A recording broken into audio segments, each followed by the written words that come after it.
And hello, everybody. Thank you for watching the Of Two Mindsets podcast. It's the low budget podcast with the high quality conversation. We have a great show for you today. At least I think so. Guy who I'm very honored to have. He took time out of his busy life to come and join us. And we're going to get to him in just a minute. But before we do, on my far right is my good friend RJ. RJ, how's it going? Going well, brother. Good to see you. Good to see our guests as well. Indeed, indeed. And we are missing Mr. Izzy at the moment, but he lost his grandmother, so we want to send a heartfelt thoughts out to him and hoping the best for the family on that end. But while we're here, let me introduce our guest. He and his wife are co-founders of the No Stones movement. They are also co-founders of a ninth through 12th grade preparatory academy. He teaches chess and its applications to life. He also serves as a business advisor for entrepreneurs. And he is the author of this great book that we're going to dive into called Name of the Game, Chess in Real Life. Ladies and gentlemen, Mr. Bobby Jackson. How's it going, Bobby? It's good. I heard somebody say this the other day. From here on out, D, you got to do all of my introductions on all the podcasts I'm gonna do. Oh yeah. Yo, man, for real, it's really a pleasure to have you here with us. So, and by the way, happy Hip Hop History Month. Yes, for sure. So, if we pull up to you in this Atlanta traffic and we listen in to what you're listening to, what is Bobby Jackson listening to these days? I will tell you. The and matter of fact, I listened to it today and yesterday. Um, Two people that you're always gonna find on my run. Killer Mike. Killer Mike. Um, Killer Yo, Mike. His last album, the one that got the Grammy, was so dope. But I told him to his face, I said, rap music is probably the dopest album that's been put out in the past 20 years. Um, and outside of that, one of my favorite that I listen to on a regular basis is Apartment 505. Um, oh, what are the kids? Their name just left me all of a sudden. You okay, see them on the internet a lot. gotcha. Rascas is twins. Um, Okay, I'll okay. get the name in 2 seconds, but yeah, for Well, whatever reason, it just escapes me. well, I'll have to look that one up. But let me tell you, and I think I told RJ this. Michael, which is the name of the album, Yep, I think is the best album. You said 20 years. I'll say in the last 10 years. right. It is incredible. I listen to it on repeat. I listen to it at least once a week. Um, it's one of the few rap albums that will bring tears to my eyes Now Yep. because who is this you talking about? This Michael is Killer Renner, Mike. baby. Michael Michael Killer who? Render. Mike. Killer What? Mike. Oh, okay. All right. Don't act I'm late to the party. I'm not up on don't Killer act Mike. like you don't know. Well, because prefaces. Y'all are Southerners. Indeed. Indeed. So yeah. It's sort of It was like what Coast CeeLo. Contra. Yeah, go I'm ahead. sorry. Go ahead. Coast Contra was the name of that group Okay. that I was telling you about. But continue. I just wanted to say that the album, which again is named Michael, is Hmm. so Atlanta, just like Yeah, I think CeeLo says. It just feels like home. yeah. There you go. Okay. Yeah. And I know that you're an Atlanta native, is that right? I might as well be. I got grandfathered in, so I was born in North Carolina, but I moved here when Okay. I was so Atlanta's my home. This is home for me. I guess I'm the same way. I'm the same way. Yeah, I've been here since I was 18 years old. So yeah, I yeah, am. I'm Atlanta native now. I guess I can claim that too. yep. So tell us, what is the No Stones movement? So eons ago, when I in my older former life, I was a youth minister. And when My wife and I, we actually met at the church that I attended. She came to a youth lock-in, and that's how we met. Um, Fast forward, I took over the youth group, and she came along with as my spouse at the time. And we were trying to figure out kind of, we took that group from like four kids from that were like our core group and grew it to almost 50 kids. Wow. Um, and at the time, Ludacris's Throw Them Bows was out. And so every time they would ride out somewhere, we had this concept like, we don't judge nobody. We don't throw no stones at nobody because Gotcha. everybody got their demons, everybody got their problems, everybody got their issues. And so the kids would always just kind of, just no stones, no stones. And the no stones movement just kind of stuck. I Um, see. and it just kind of grew from there to a nonprofit that we established and was the jumping off point for our high school. So that's how that kind of came to be. You make it sound sort of easy, man. What goes into starting a high school? Tell Oh us my about the God. work that takes. I will have to say this. I am fortunate that I get to be the mouthpiece a lot of times for the school is called, and I'll give you the whole name first, Tamu Sana Kenyama Preparatory Academy of Creative Arts and Media Technology. Hmm. So TSK Prep for short. Let's move right there. But as much as I get to be the mouthpiece, Ayenda, who's my wife and the Hmm. mother of our four children, she's the heartbeat. She's the one that made everything go. When our oldest was headed into middle school, our oldest is now, how old is it? What, 30? Um, she's gonna kill me. Like, well, you had to think about it, Dad.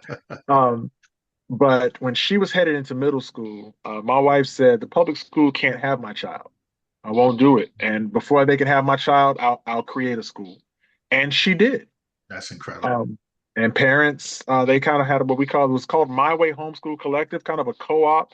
Parents would come in. If you were good in math, you taught the math class. And if you were good in science, you taught the science class. But the more we did it, the more parents would drop off their kids, and the parents would, well, I gotta work, and can I just write you a check? And she has, with the grace of the Creator and the ancestors, has built this high school now. From 9 through 12, we are in our 16th year of existence. Right. All four of our biological children have graduated from this school. Very proud of it. So, no, you're right. I make it sound easy because I ain't got to do all the heavy lifting. Uh, but she works it like like only black women can work it, I guess I would say. Gotcha. I get it. I get it. So, and if I understand correctly, name of the game is the program in which you teach chess there at the academy. Is that right? Yes, that is correct. That is correct. And Um, yeah, go ahead. yeah, yeah. How did that get started? Ah, that's a fun story into itself. Couple of people I have to thank, and when you read the book, these acknowledgments are in there. Um, as we celebrate Hip Hop History Month, Right. the title of this course, and really it was something that I never really came up with. Okay. Flashback to 1600 Terrell Mill, which I think we're all kind of familiar with. No doubt. When we worked at AT&T, and right when the layoff was happening, um, we're all getting these packages and buyouts and what have you, and we're getting our money together. And I'm sitting around with a couple of brothers, and we're trying to decide what are we going to do with this money. We don't, because if you don't have a plan for it, you just blow it. Right. And so some of us said, all right, well, yeah, we wanted to start a video game store. This was right when Xbox 360 had just hit, and the internet phase as far as gaming was just really starting to happen. And so we were like, okay, we're gonna do this video game cafe type thing. And Okay. jokingly, I said, wouldn't it be funny if we could just like get a big truck and just have video game systems on there and just travel around with it? And we laughed it off and da da da. Right. Fast forward a year later, I'm riding to North Carolina and I see this video game truck pass me on the highway. And I got mad. I was like, wait, really? This got put out here and got. So the universe, the ancestor, the creator, God, however you want to name it, was like, look, we gave it to you. You didn't want it. So Wow. we passed it on to somebody else. And I was like, okay, humble, I got you. And then just as clear as a bell, I heard this, well, we got something else. If you want it, we'll give it to you. And I was like, I'll take it. I don't care what it is, I'll take it. I got it. I'm gonna do it. Right. And it was like, it's chess. And I was like, you got to be kidding me. Like, I love the game, but you talking Yeah. about making a living doing this? And what I heard was, if you do it, we'll take care of everything else. You just go do it. And I said, all right. I went and did it. And I'm sitting in front of my Xbox one day, the old school Xbox that you could download your music onto the hard drive and listen to your own music while you're playing games. And Talib Kweli's Reflection Eternal album was Great on album. there. Great Great Great album. album. album. And on that album, there's a song called Name of the Game. And as I'm contemplating, as I'm playing Project Gotham Racing or whatever racing game I was playing at the time, and I'm trying to figure out what am I gonna do with this chess program, that song came on. And I like literally my virtual car that I was driving, I pulled it off to the side of the road and I put it on repeat and I just kept listening and kept listening. And the first lyrics of that song said the name of the game is persistence, dedication, consistent motivation, resistance to stagnation, and information. And that became, Bars. yeah, that became the five pillars of name of the game, chess in real life, where we correlated a piece on the chessboard to each one of those five pillars. And we began to build from there. And it just took off. So, Bobby, at the time you decided to take on this chess venture, will you consider yourself an expert player at this time, or class A, or a master, or what? Not even What gave you the close. confidence? What gave you the confidence to think that you could pull it off? You know what gave me the confidence? Foolishness. That I was foolish enough to believe I could actually do it. That was the only level of confidence I needed. I don't consider myself a master or expert, a club player, which Okay, is just basically, you like to play the game. right. But one of the things I've said, and I've seen it around, had the pleasure of meeting Maurice Ashley, first Black Grandmaster ever, Wow. and a couple of times. Really, really cool dude. I got to work with him at the HBCU chess tournament over at Morris Brown a couple of years ago. And as we were talking about it, I said, "Hey, I got a question." He said, "You're a chess instructor, aren't you?" I said, "How did you know?" He said, "You got the enthusiasm. Like Hmm. only a chess instructor would ask a question that you just asked." And I was like, "Cool." Um, what I've noticed is I'll never play as good as Maurice Ashley. I just won't. That man is a grand master for a reason. But he'll never be able to teach name of the game like I can. It was Hmm. Wow. given to me. It was, and I say I don't take any credit for it. I'm literally a download. I'm literally a vessel that the ancestors and creator decided to pour this thing through. I was fortunate enough that I got to put it down on paper and I got to put it into a curriculum and I get to spread this to whoever wants to learn the game and accelerate their critical analytical thinking and just their way of perspective of how they look at their own lives. So Cool. that gave me the courage, man, the gumption to just say, screw it, man, go do it. And you did it. Okay.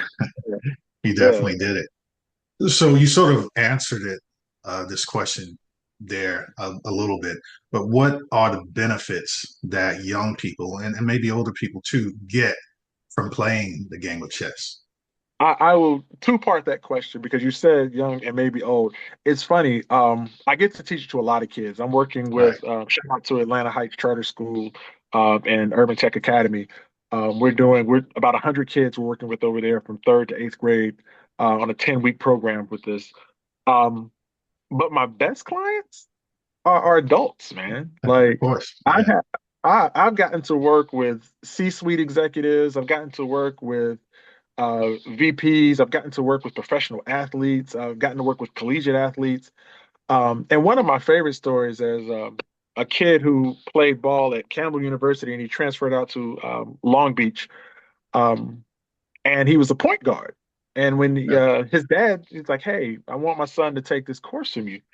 And so we would get on virtual and da da da. A couple of weeks in, as we're playing and we're going through some of the lessons, he says, "Coach, I'm seeing the court different."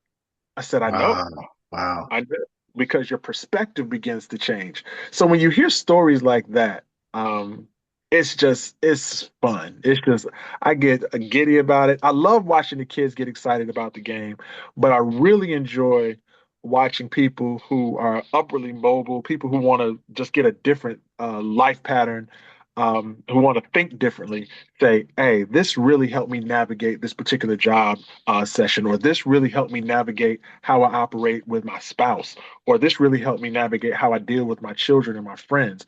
Like that to me is the creme de la creme of why I do this.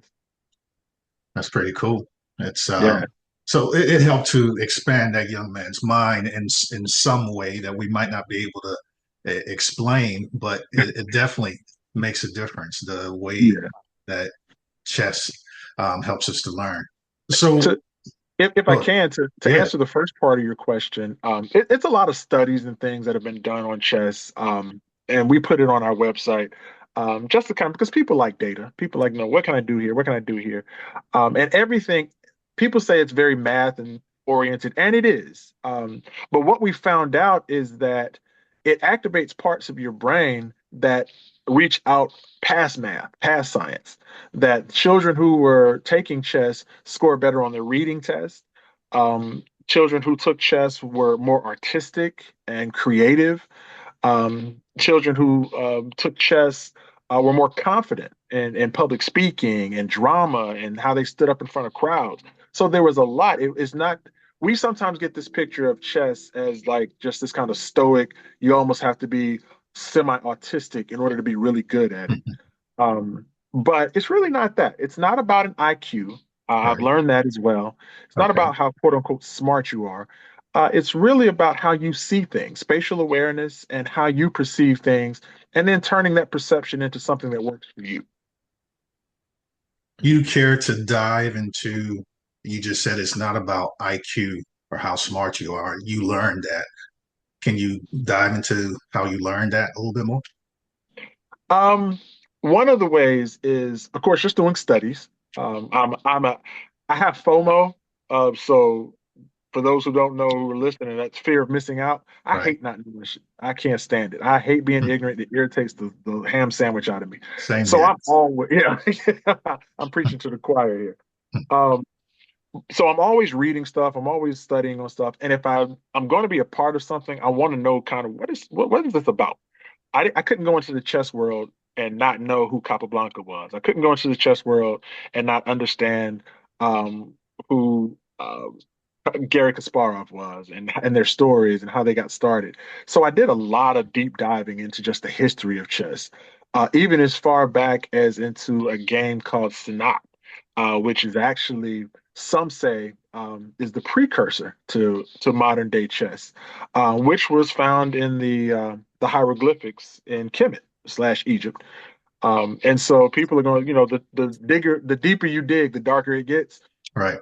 Yeah, there's been some contention, of course, from those on the European side of the wall, but for the most part, yeah, that's how I got it. So as I'm doing this digging and personal, just playing and talking to people and teaching, you begin to see how this game begins to affect people just on an everyday basis, and it's not just the brightest quote unquote of kids.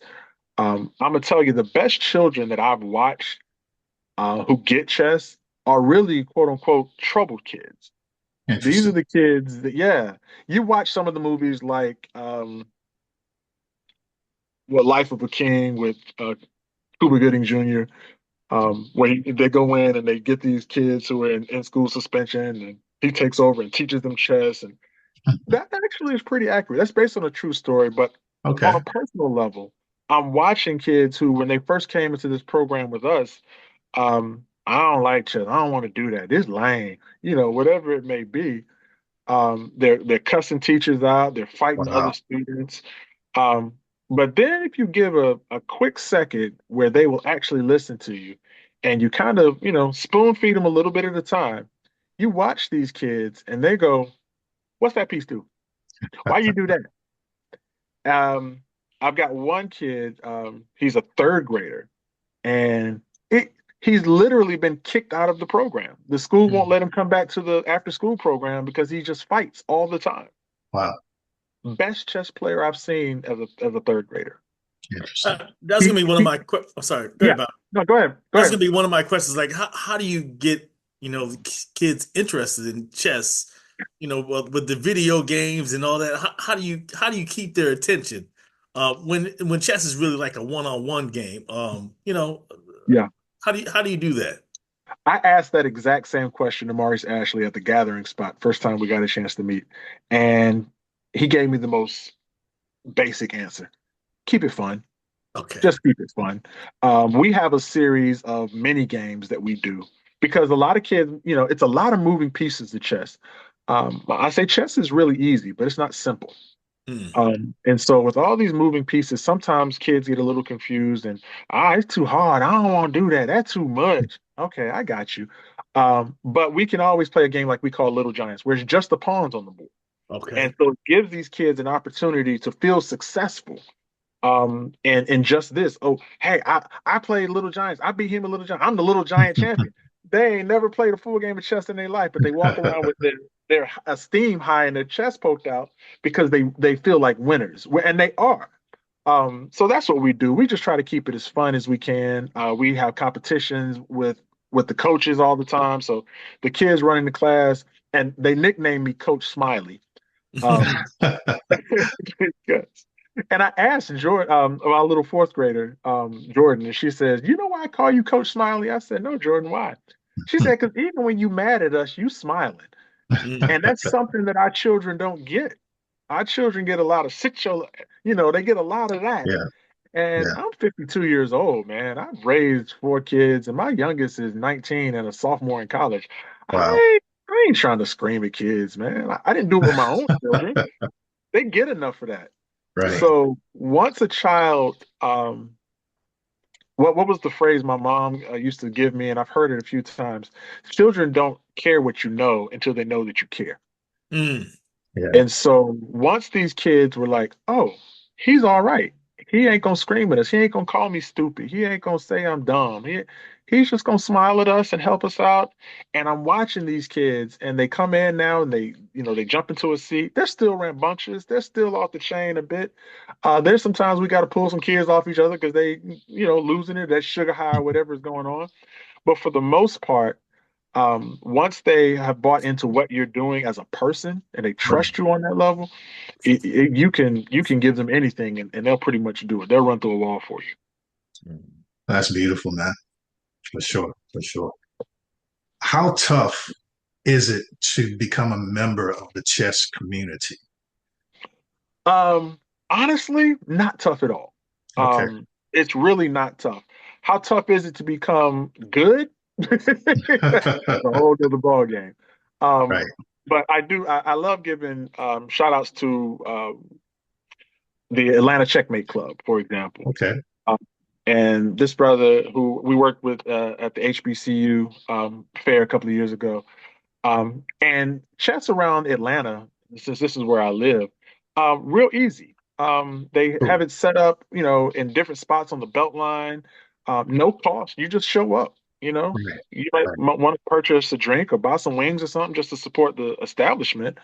But downtown at Colony Square, it's just all over at the Park Tavern, um, on Piedmont Park. So there are lots of places in Atlanta, in Lithonia, on the east side, south side, where people are just setting up tables. Because the thing about chess, if I want to go now and let's say pickleball is the new thing, Right. everybody's pickleball, Right. right? I do not play pickleball. I hate that shit. But Not hate it. no, not hate, but I ain't trying to see it. This, I hear you. I hear you. that's cool for those who do it. It ain't my speed. Yeah, it's But okay. it's all right. It is all right. These people have dreams of being some kind of, Rafael Nadal or something. You're not. Stop it. Anyway, no shade to the. Bobby, me and Dietrich had that dream for about 2 weeks. Two weeks we did it. I haven't given up on it Oh, okay, all right, yeah. yet. So we tried it out, Bobby. Yeah. I So prefer tennis to oh, pickleball. okay. The Yeah. thing. But I'm not mad at it. But you need rackets, you need balls, you need particular type of shoes. Even at this stage, that stuff can start to add up. Yeah, Chess, all I need is a board, $14. right. Right. And that's it. We're ready to go. It's an inexpensive game to get into. You can play it for the rest of your life. I don't hit the basketball court anymore. You get one good shot out of me on the basketball court and I'm done. Right. Uh, but chess, I can sit there for hours and just play with young people, old people. It doesn't matter. So getting into the community is really simple, especially with the technology now. Yeah, and I asked that question because I know a lot of people when they might see me playing or talking about it with someone, and they say, I always wanted to learn, I just never gotten to it. So just wanted to show that it is pretty easy to get Yeah. started, especially with the apps. And Yep. like you said, the community itself is very welcoming. You can Yes. go a lot of places and you can just sit down and pull out your chessboard and somebody will sit down and play with you. Very, very much so. Or at the very least, they'll want to just come talk to you. Right. Because like you said, I always wanted to learn how to do this. And I'm like, well, sit down. There you go. I've got a challenge to everybody I talk to from a chess perspective when they tell me that. And I took this challenge up with my mom when she was 79 years old. She's 81 now. Wow. Um, but she said, you were always doing this chess thing. I ain't never learned how to play. And I said, Mm, Mom, I can teach anybody the game of chess in 30 minutes. 30 minutes, you will learn the pieces, how they move, and what a checkmate is. It's 30 minutes to learn, but a lifetime to master. There you go. So, and I haven't missed yet. Whether it's a 4-year-old or 84-year-old, I've been able to keep that run because it's it's easy. It's just not simple. mm. So, so Are there different playing styles? So if you're playing a younger person, you might be taking it easy on them, but you don't want to just let them win. And then you're playing somebody tougher. Are there styles to chess or like there's different dialects and language? What's your chess style? absolutely, absolutely different styles. One of the lessons that we teach, name of the game in the course at the school. Matter of fact, we just got through doing it, and it's called In the Beginning. And so we're talking about chess openings. Okay. And the first thing we do is I show them the opening clip from Five Deadly Venoms. And so watching these kids that are looking at these old kung fu movies and they're like, what is this? But they're laughing. And then we start talking about, hey, this is kind of the precursor to Mortal Kombat and Street Fighter, where you had these different fighters and these different styles that they used. And once you begin to master a particular style, like these, kung fu masters did, then you can do all sorts of crazy things with it. And I was like, chess openings are no different. There are openings that are very aggressive, like the London or like the Dutch opening or the Danish. And then there are openings that are very reserved, like the Sicilian or like the Caracal, or like the Scandinavian. And so I say you can tell a lot about a person by the way they play chess. Right. Um, I'm pretty, I wouldn't say hyper aggressive, but I'm gonna jump in the fray pretty much. And I say it like this: out of my four children, my youngest daughter, Militia, who was a senior at Fort Valley State, shout out to FBSU, um, she's probably my best chess player in house. Gotcha. And her style is a lot like her. She plays the Sicilian. She loves playing as black.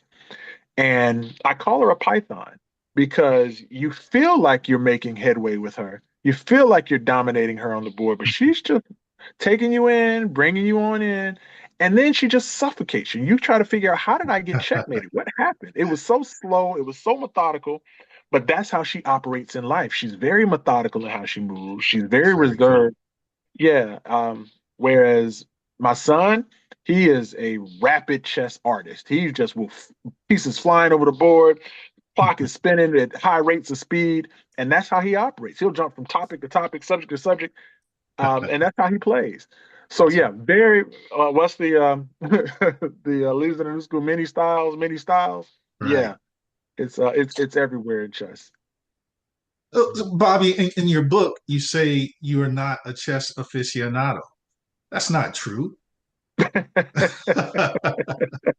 I'm not a well, people have this tendency when they introduce me at a workshop or a Right. speaking engagement, and they go, "I'm going to bring our chess master." Whoa, whoa, whoa, whoa, whoa. Let's hold off on that title because in the chess world, master is a serious thing. Right. And a lot of people don't really understand that. Now, whether you're a national master, whether you're a FIDE master, whether you're an international master, and I am, or if you're fortunate enough to be pushed as a grandmaster, yeah, you can't. We take those titles real serious. So when I say, "Hey, nah, don't put that title on me. I haven't earned that right." Because I have a lot of respect for people who have put in the blood, sweat, tears, time, resources to get to where they are. I haven't done that. I'm not going to do it. I got a Okay. I school hear to you. run. Yeah. And if you read the stories of people like Maurice Ashley, who came up in New York and the Black Bear Chess Club, and what he had to sacrifice in order to become a grandmaster, he literally had to have someone sponsor his entire life. Like, don't work, just come play chess. We'll pay for your bills. We'll pay for your housing. We'll pay for your clothing and food for your family. We'll pay for all of that. You just come be a chess master. Right. So it's no easy task. Mm. I got you. Yeah. Ron, you're about to say something. Yeah. Back to the book. Bobby, I noticed like before some of your chapters, you use a lot of Adinkra symbols. What does that what is what does that mean to you? I guess what is behind all that? I have no problem saying it to anybody, whatever room I'm in. I'm unapologetically black. I'm black, African, however you want to run it. I claim it. Um, And everything that I do, because this was given to me through the Creator and blessed by the ancestors, I have to pay homage. I have to show respect for those who came before me. The statement is, if we can see clearly, it's only because we stand on the shoulders of giants. Mm. So I would be remiss if I didn't honor my lineage. And for those who don't know what Bragalots is talking about, Adinkra symbols are from the west coast of Africa, from the Akan people, generally the area where we know as Ghana. And you've probably seen them around. Once you see those things, you go, "Oh, I know what that is. Yeah, I've seen that." They Right. put it on a lot of clothing, a lot of things like that. And these symbols represent various philosophies of life. Right. Um, and so that was my way of saying, and my original emblem for name of the game, it's a chessboard surrounded by these Adinkra symbols. Mm. Um, so yeah, that's what they're, and each of those Adinkra symbols represents one of those five pillars. All right. So that's how we kind of made the connection between our ancient selves and our hip hop selves, if you will. Okay. All right. Very cool. I like it. As we're transitioning from the classes to the book, let me take this moment to welcome those guests who are here to watch Mr. Jackson. And this is your first time watching Of Two Mindsets, the podcast. We welcome you. Please take a moment to hit the like button and go ahead and subscribe. We are doing some pretty cool interviews of people like Mr. Jackson who have interesting either jobs or lives. And hey, this is definitely one of our favorite subjects, chess. So we thank you for joining us today. Bobby, in the book, you said, I understand that life can throw an L at you in the blink of an eye. What's a Yeah. major L that has turned your life upside down? Mm. How much time we got? Take as much time as you want, bro. Oh man. Um, yeah, in name of the game, and it's something that's just kind of gone throughout culture itself, but we use it in name of the game a lot. That when you sit at a chessboard, one of two things is going to happen. You're going to win, or you're going to learn. Um, that's the only L we recognize. Gotcha. Um, and so you will take your L's. That's just a part of life. You're going to take your L's. If you talk to any grandmaster, they will tell you that they've probably taken as many or more L's as they have W's. Um, and these are the best of the best. So for me, which one can I give you? um, I will tell you, the biggest L I can probably recall is, and I talk about this in the book a little, was the day I got kicked out of my house. Mm, Uh, and Okay, I don't know the protocol here, so I'm gonna be respectful to There's the no to protocol. You can say, you can speak how you want to speak. No but rules. okay, got you. But But you know, I will keep it respectful because my mama might watch this. Uh, but I jokingly say my next book is going to be called Memoirs of an Almost Fuckboy. mm, Because I was sorry. People who know me be like, "Wait, you were what?" I was like, "Yeah, I was a sorry nigga for a minute. I really was." I had just had my child, our firstborn. So when our firstborn was born, my wife and I weren't married. So she was 19, I was 22 or something like that. And our baby was born, Ebony, and we weren't together. right. And so I'm living at home with my parents, no degree, not going to school, just tricking off in every way that I could. Hmm. Um, and as a family, it's my father, my mother, and my sister and myself. That was our unit. And so every year, regardless of what was going on, we would take a family vacation. Okay. And this year we were going to Hilton Head. And so my mom tells me, "Hey, we're going to Hilton Head, da da da." And I'm like, I don't want to go because at this age, I'm like, I'm gonna have the house to myself. I got my little car. I'm gonna be partying like a fool and just thinking about all the girls that I could bring over to the crib while my parents are gone. Thinking with the wrong head, if you will. Right. Uh, And so my dad goes, "Okay, fine. You ain't gotta go." You know, dads, we're a little different. We're just very cut and dry. What I didn't realize is that when they got to Hilton Head, they had a meeting. My mother, my father, and my sister. And my sister said, and I quote, "That nigga gotta go." So, now my sister is like the love of my life. This is one of my best friends on the planet. I love my sister. She's about 3.5 years older than me. And she said, "No, we can't do this because the more we do this, he just gonna get sorrier and sorrier." And so my when they got back, my mom said, "Okay, look, if we're gonna do it, that she got outvoted 2-1. She didn't Okay. want me to go. My dad, and my sister said, nope, we outvote you. He got to go. She said, well, let me do it because if I don't do it, I'll never let him go. Mm, So all right. She gets back, and we lived on the west side of Atlanta, maybe a mile and a half from Fulton Industrial, off ML King. And my mom comes back and says, "Hey, this is what's going on. You got 30 days to get your stuff together. If you don't have a job, if you're not in school, if you're not doing something, you got to go." And Negroes don't think fat meat greasy, so I was like, okay. She don't scream, I don't holler. 30 days came and went. Ain't nobody said nothing. I'm just gonna ride this thing on out. She comes home one day in the middle of the day, about 2 o'clock. Hey, want to go get some lunch? It's like, yeah, cool. I ain't doing nothing. Let's go. We rode down to this Wendy's on ML King and Fulton Industrial. I literally pass by it almost every day now over by Atlanta Heights where I'm working with these kids. And she says, well, hold on, I gotta make a quick stop.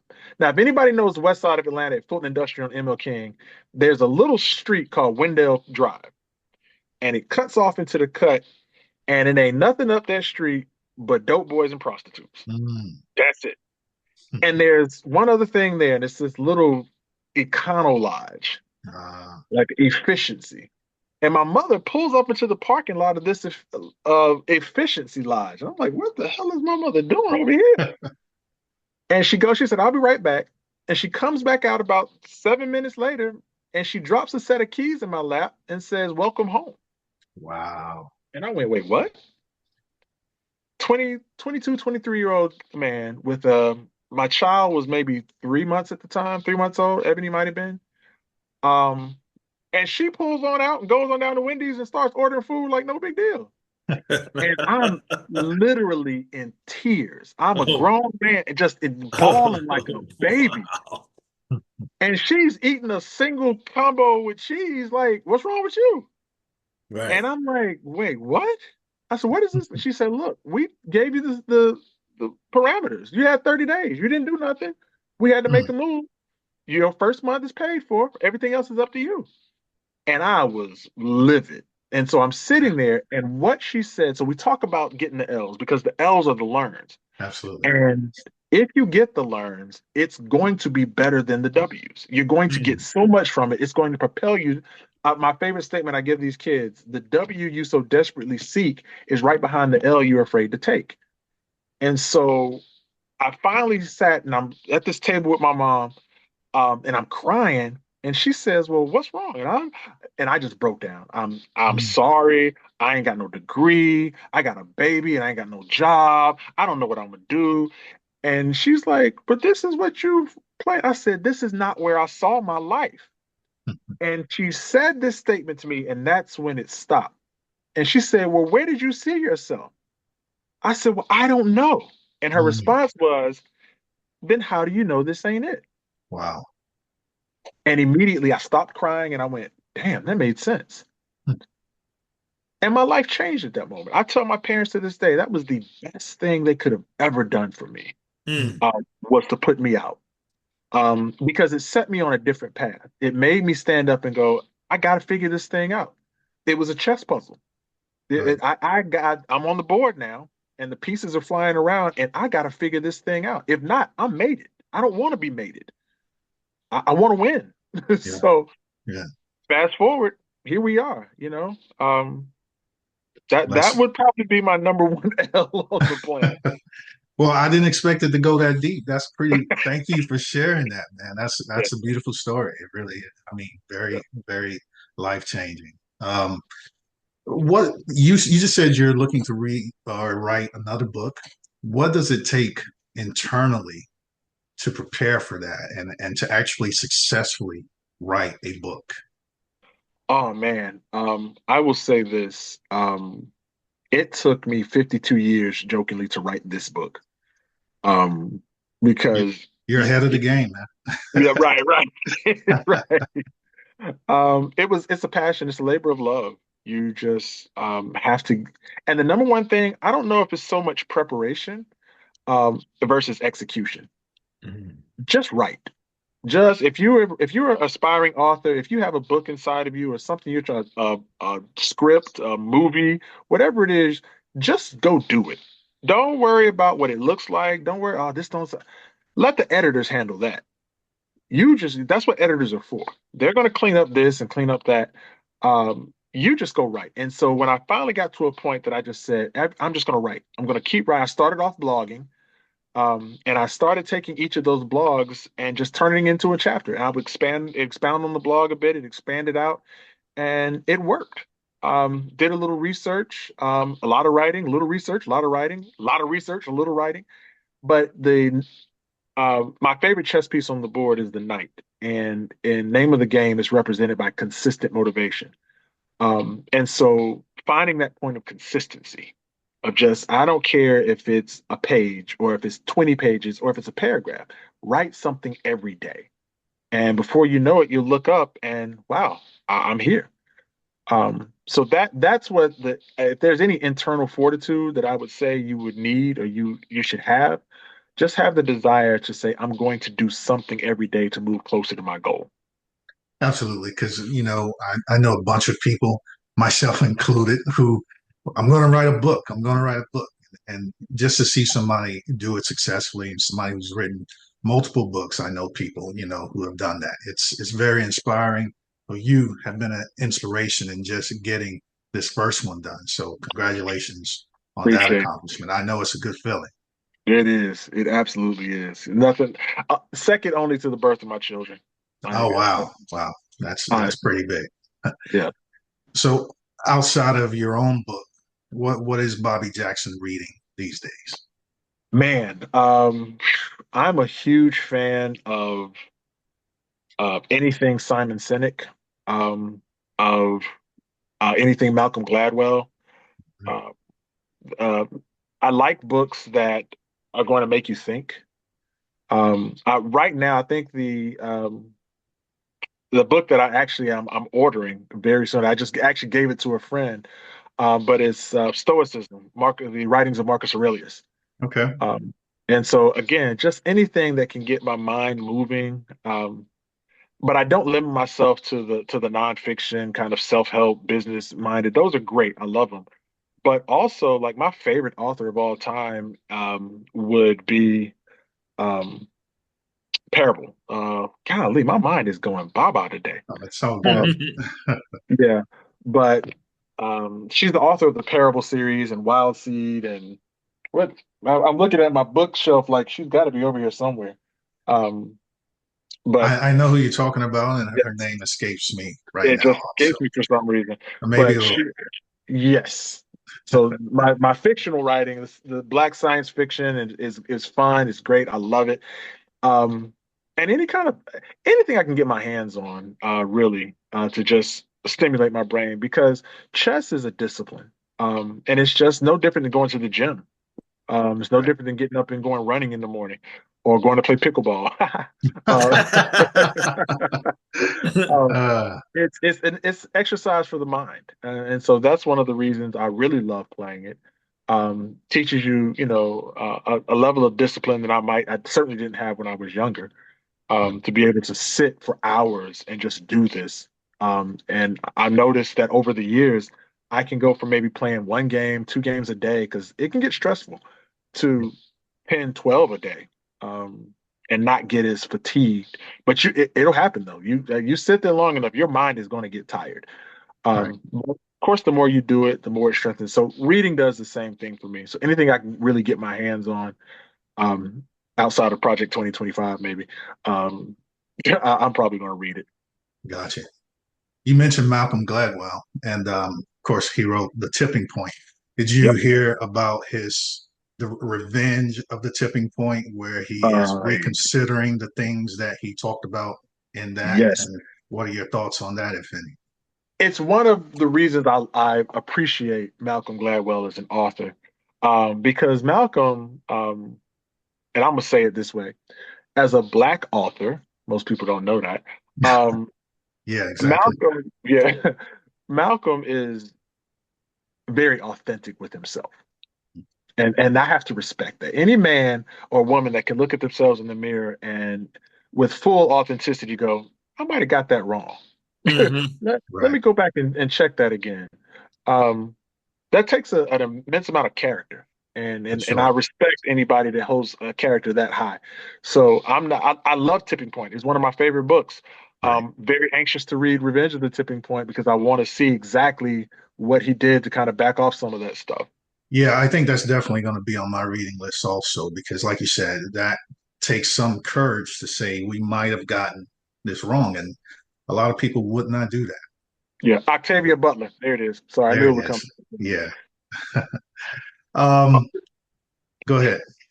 Oh, and also, based off the coattail of the controversial CBS Morning interview, the Ta-Nehisi Coates um, book that he just wrote about his travels to the Middle East and Alabama, South Carolina, and to the west coast of Africa. Um, I'm really curious to read that as well. I'm a huge fan of Ta-Nehisi. I love how um, he really stands tall in his writing and in his speaking. It's very much in the spirit of a Malcolm X, El Hajj Malik Shabazz, if you will, that people who are courageous in their writings and courageous in their speaking.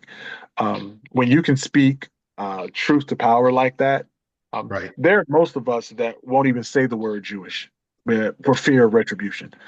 And to be able to just stand up and say, "Hey, this is my truth on this," I got a lot of respect for that. So that's one on my list as well. Yeah. And, that interview, I think you and we touched on that on your social media account. Hmm. And it was so triggering when Tony DeCopo Yep. asked, about, he kept pushing Tanahashi in that, trying to make him appear to be what's the word? Anti-Semitic. Yeah. Yeah. Anti-Semitic. That's it just escaped me. I guess I'm scared to say Yeah. anti-Semitic. Yeah. Right.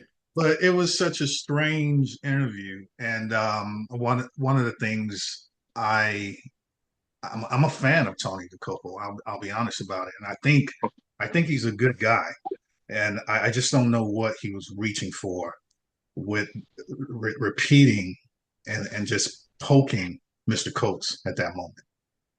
I will say in this world of politics and economics and media, Kermit the Frog is the only puppet out here. Mm, I'll put it that way. So I know there are a lot of people that have to say certain things because if not, um, they won't have the platforms that they have. They have to pay the piper in various ways. I see. Uh, Yeah, so that makes sense. that's my perspective on it. Gotcha. Tell us about the king's mindset. So the okay, shout out to a couple of people. Chinyere, Norman, Judithia Perry. These are two the ladies who helped me edit this book. And when we got to, and shout out to my man Emmanuel Glaze, who uh, really pushed me on this whole king mindset thing. Um, when we first got done with the book, I looked up and I went, "Oh God, I don't have a freaking chapter on the king."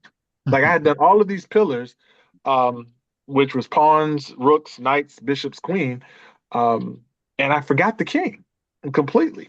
And so I had to rush and get this thing done because I was supposed to submit it. And so I BS the chapter. I did. I should call it what it is. And so when they came back and we were talking about it in the breakdown session, they were like, "Oh, this book is you did it. You nailed it. I love it." And then they went, "That last chapter." And I kind of just they were really nice about it. I said they were like, maybe we need to look at some things a little differently. And maybe I said, look, I BS that chapter. It's garbage. And they were like, look, I'm glad you said it because it's horrible. And I was like, okay, good.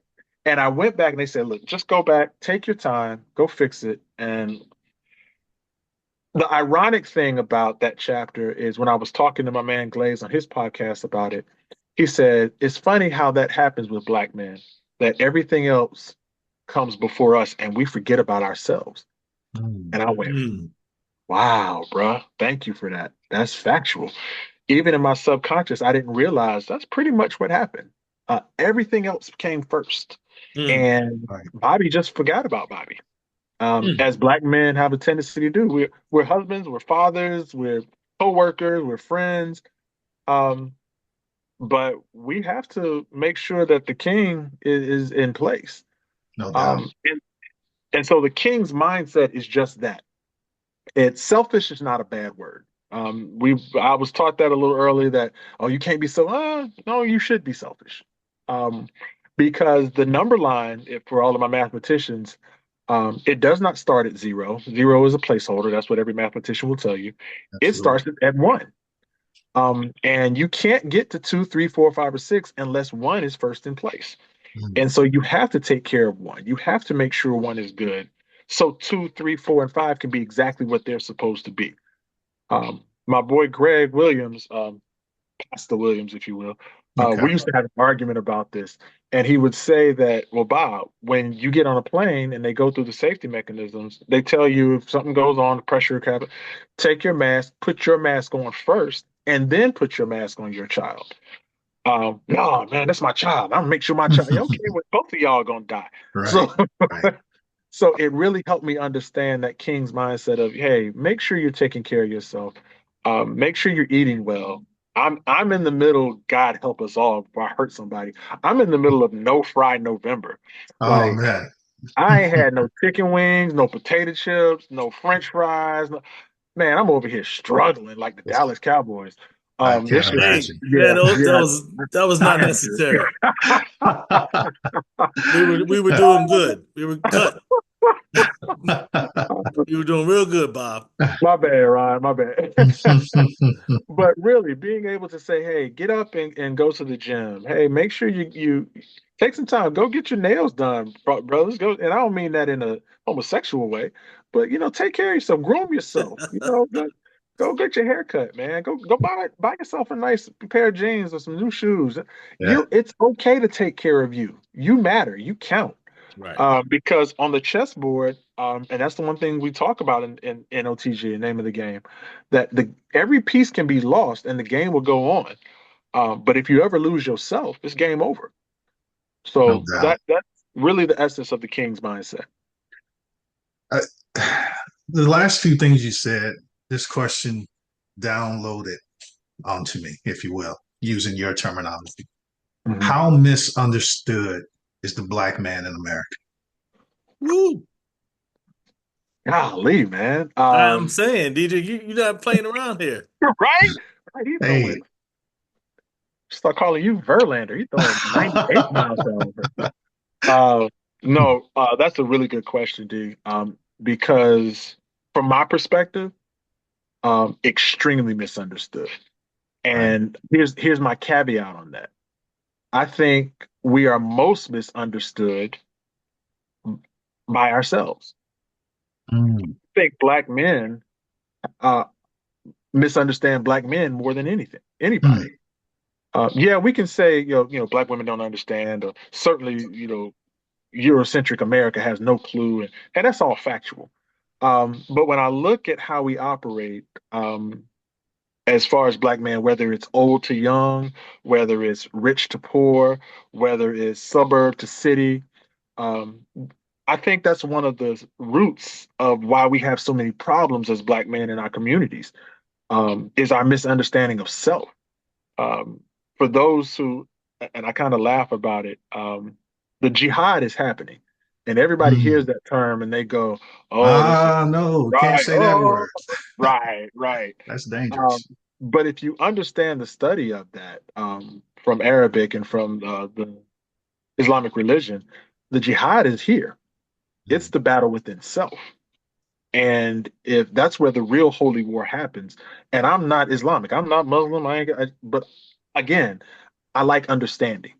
right. And so being able to say, hey, black man, um, you need help. Hey, black man, you need love. Hey, black man, you need consideration. And that has to start with us. If I can't look at D and Ron and say, brother, I love you, we got a problem. No You know, doubt. first thing we say when I say that, everybody go, no Diddy. Like, come on, bro. Like, why? It's so If that childish, isn't it? it is, but so many of us are still locked in our childhood from whatever traumatic experiences, from whatever issues we had growing up. A lot of us never did. We're old, Yeah, but we ain't grown. I Um, totally agree. yeah, so that's where I see our if we can solve that misunderstanding, where black men can begin to understand black men more, I think everybody else falls in line. That's great. Great advice. Great advice. Bobby, where can people buy your book? Ah, you can Madu Bookstore. That's the first thing I always say. I love that cover. Thanks for that.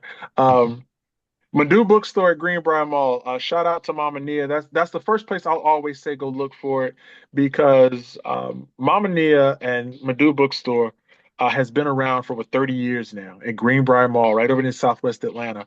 And when the big box stores, yeah, Barnes and Noble, I'm calling you out. When you came and closed shop for a beauty supply store over at Camp Creek Marketplace, and everybody went, "Oh, they're taking our bookstore away. They're taking it." No, we have a bookstore.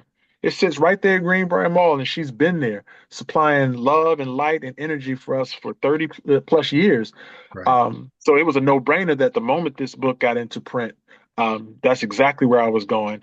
For those that are more digitally inclined, you can go on Amazon and pull that right off on Amazon. Name of the game, Chess in Real Life.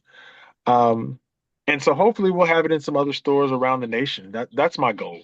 I'm looking to. I have my family's in North Carolina, and so my sister and I have been in conversation about getting the audio version done. Hopefully that's coming soon in 2025. Do you Maybe have a speaker for that book, brother? I see we've got a name thrown into the hat. I will keep that in mind, good sir. Um, Very Uh, cool. but yeah, hopefully we'll no, not hopefully. We'll see that happening really soon. okay, Absolutely. It's a great book, and I'm sure it's wonderful going book. to do well over the years. Do you want to give a website where people can reach you or learn about your school and everything that you're doing? Yeah, the best way to reach me directly, notgchess.com is our as the website for the chess program. Um, and everything can actually be found through nostones.org. So If you want to check out the chess program, you can link it from nostones.org. If you want to check on our school, TSK Prep, you can link it from nostones.org. It's our nonprofit website where everything begins to happen. You can follow me on every social media platform on the NOTG Chess. Just signed up for Blue Sky. Ah, for the Ah, I am yeah. also, I just downloaded that this morning. What a This coincidence. morning. Yeah. Yep. Yep. So if for those who want to stick with X, I'm there too. But just sign in for Blue Sky, IG, Facebook, TikTok. NOTG Chess is where you'll find me. Just want to deliver whatever chess content we can to keep people thinking, to keep people smiling, to keep people's minds moving in a positive direction. You're not going to find a lot of foolishness on my social media anymore. I used to do that back in the day. It was fun. Right. But right now, at this stage in my life, you don't know how many summers you got left. So I just want Absolutely. to pour into people as much as I can as an appreciation for all the people down the line who have poured into me. It's my time to do that now. Beautiful. RJ, what you got for us? Uh, one last reference to your book. We're coming up on the I guess the holiday season. In your book, you mentioned your wife, parents, they throw two big community events, one being the Labor Day, the other one, I think I'm familiar with, is Yes, you are. Kwanzaa celebration. Yes. Is that still happening? Are they Ah, celebrating that or huh? I will say this. I don't know. Oh, okay. The only reason I say that, and shout out Ryan, man. That was one of some of the most fun times I remember, man. Those are great times. Yes. Yeah, you and the family showing up there. Um, a huge celebration, man. Yeah. But as you read the book, and you'll see and you have to pause me for a quick second while I make sure I'm moving in the right direction emotionally on this. My nephew, who we celebrated Kwanzaa with a lot because his birthday was on the 30th of December. Mm, After he was murdered, Mm, it took a piece of the family, right. Right. and so that Kwanzaa celebration um, got put on hold. Gotcha. A lot of energy got taken out because of that, and it's been difficult to kind of really piece it back together like we want to. Um, It's but I have understandable. a feeling that as things begin to progress and as time continues to go on, we'll see it again. We'll Okay. see it again. I know my wife's mother has not been, she's been under the weather. And so we're making sure that she's doing well. So lifting her up in love and light and good health. But definitely, we are 4 generations deep in this thing now. So I know my children, and they're not ready to let it go. So maybe we'll see Kwanzaa 2.0 real soon. All Real right. soon. All right. mm. Wow. Okay, cool. Yeah. All right. Well, again, brother, we want to thank you for joining us, man. It is an honor. It's a pleasure to have you with us. The book is the Name of the Game, Chess in Real Life. It was a great read. I'm reading it again. Um, RJ read it. My brother Izzy, who couldn't be with us tonight, he's the one that you signed for. I don't know if Oh, you remember that, yeah, but I do. I yeah, do. yeah. So it's a great book. I encourage everybody to get out and buy it. And we will put your links in the description of the video. Is there anything else you want to close with before we get out of here, Um, I Bobby? do. Always want to give love to the family, to Ayenda, to Ebony, Mahogany, Militia, and Anwar. This book doesn't happen without them. I put their names in the credits, and I really wrote this for them. I remember, I think it was Herman Russell when he wrote Building Atlanta, and somebody asked him, about why did he write this book? He said, because I wanted my children to read my story from my lips. Mm, And so being able to write this and have my children know how I move, because this is how daddy said it, not because of what some, biographer might have said, if I'm so fortunate. And so, and much love to you guys, man. It was a absolute highlight for me when y'all showed up at the book signing, man. Awesome. I love seeing y'all. Hadn't seen y'all in years, and just to the appreciation that you gave to me just by showing up, man, that meant the world. Um, to tell Izzy we're sending love and light for him and his family for the passing of his grandmother.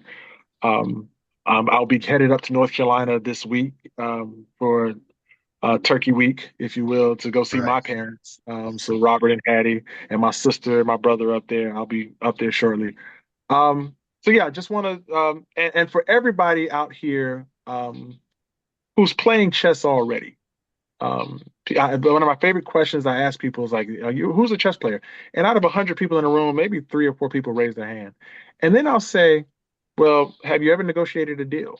Have you ever tried to, convince your parents to let you do something when they didn't want to let you do it? Have you ever found a way to get out the house when your wife didn't want you to go? Like we're playing chess already. We just aren't playing on the board yet. So for all of my chess players out here, whether you're on the 64 squares or not, we do this for you. And keep working, keep striving, keep winning. That's All it. right. Great advice. Great advice. And with that, we want to thank everybody again for joining of Two Mindsets. You're watching us interview Mr. Bobby Jackson. He's an author. He's a teacher, an entrepreneur coach, as well as a chess coach. And we appreciate you for everything you do, brother. Thank you for coming on with us. For RJ and Izzy, I'm D Hill, and this is Two Mindsets. Peace to everybody. Peace. Peace.